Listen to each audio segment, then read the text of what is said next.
Waves media తెలుగుకి స్వాగతం.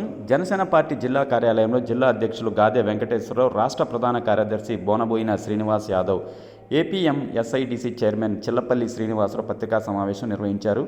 అంబటి రాంబాబు మామూలు కుక్క కాదు, చిత్తకార్తి కుక్క లాంటి వ్యక్తి అని, సిద్ధం సభలో పవన్ కళ్యాణ్, చంద్రబాబు నాయుడు, లోకేష్ ఫోటోలు పెట్టి గంజాయి బ్యాచ్తో కొట్టించారని, రాష్ట్ర రాజకీయాలలో కొంతమంది నాయకులు బాధ్యతాయుతంగా ప్రవర్తించకుండా వ్యక్తిగత విమర్శలకు, అసభ్య వ్యాఖ్యలకు పాల్పడటం దురదృష్టకరమని ఆయన అన్నారు. ప్రత్యేకంగా అంబటి రాంబాబు వ్యాఖ్యలను తీవ్రంగా ఖండించారు.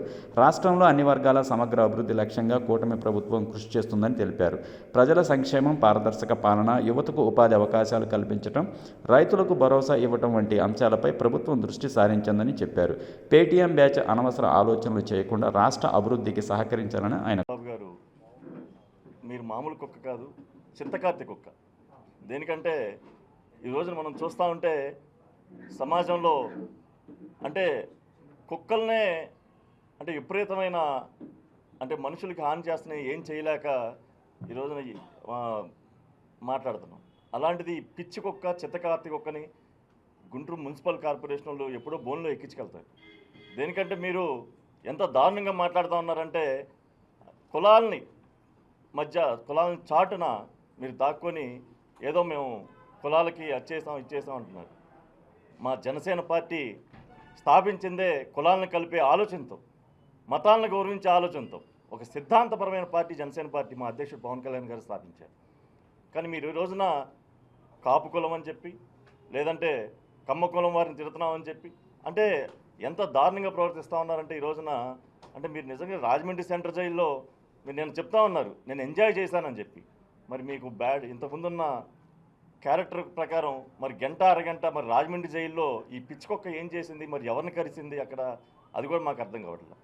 అంటే ఇంత దారుణంగా మీరు ప్రవర్తిస్తూ ఉన్నారా అంటే సమాజంలో మీరు గతంలో సిద్ధం సభలు పెట్టి మా అధ్యక్షుడు పవన్ కళ్యాణ్ గారి ఫోటోలు, చంద్రబాబు నాయుడు గారి ఫోటోలు, లోకేష్ గారి ఫోటోలు పెట్టి గంజాయి బ్యాచ్తో కొట్టించారు. అంటే ఇది అసలు ఏం మాట్లాడుతున్నారు? ఆ రోజున తెలుగుదేశం పార్టీ ఆఫీస్ మీదకి మీరంతా దండయాత్రకు వెళ్తే మీ నాయకుడు జగన్మోహన్ రెడ్డి గారు ముఖ్యమంత్రి హోదాలో ఉండి మా వాళ్ళకి క్షణికావేశంలో ఏదో జరిగింది, మా కార్యకర్తలు వాళ్ళ ఆవేశాన్ని తట్టుకోలేక చేశారని చెప్పి ఆ రోజు చెప్పిన పరిస్థితి.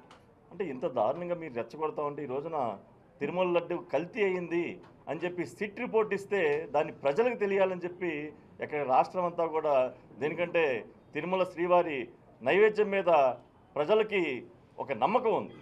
ఆ నమ్మకాన్ని వీళ్ళు ఎంత దారుణంగా వాడిన దేవుడి మీద కూడా వీళ్ళు ఇచ్చేసిన పరిస్థితి, అది అందరికీ తెలియాలని చెప్పి ఆ రోజున బ్యానర్లు వేసిన పరిస్థితి.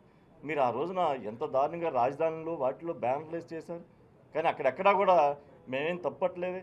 ఆ రోజు కేసులు కూడా పెట్టించుకున్నాం. ఇప్పుడు మా జిల్లా అధ్యక్షులు వారు చెప్పినట్టు చాలా కేసులు కూడా పెట్టించుకున్నాం. ఆ రోజున మీ చంద్రశేఖర్ రెడ్డి గారు కాకినాడలో మా అధ్యక్షుడు పవన్ కళ్యాణ్ గారిని తిడితే మరి మీరు ఏమైంది, అది మీ గొంతు ఏమైంది? ఆ రోజున ఈ రోజున ఏదో మాట్లాడుతూ ఉన్నారు. మేము ఒకటే చెప్తా ఉన్నాం, మా అధ్యక్షుడు పవన్ కళ్యాణ్ గారు అందరికీ, ఒక కాపు కులం కాదు అన్ని కులాల వారికి న్యాయం జరగాలి. ఈ రోజున గిరిజన ప్రాంతాలకు వెళ్ళి రోడ్లు వేయిస్తూ ఉన్నారు. అలాగే ఎంతోమందికి ఈ రోజున కూటమి ప్రభుత్వం అండగా నిలబడతా ఉంది. ఇక్కడ కులాలు కాదు, ఆంధ్ర రాష్ట్రం అభివృద్ధి చెందాలి అని చెప్పి ఒక సదుద్దేశంతో చేస్తూ ఉన్నారు. మీరు ఇది గమనించాలని చెప్పి తెలియజేసుకుంటూ మరొక్కసారి నోరు జాగ్రత్తగా పెట్టుకొని మాట్లాడమని చెప్పి అంబటి రాంబాబు గారికి మా జనసేన పార్టీ తరఫున హెచ్చరిస్తా ఉన్నాం. Thank you. జై జనసేన.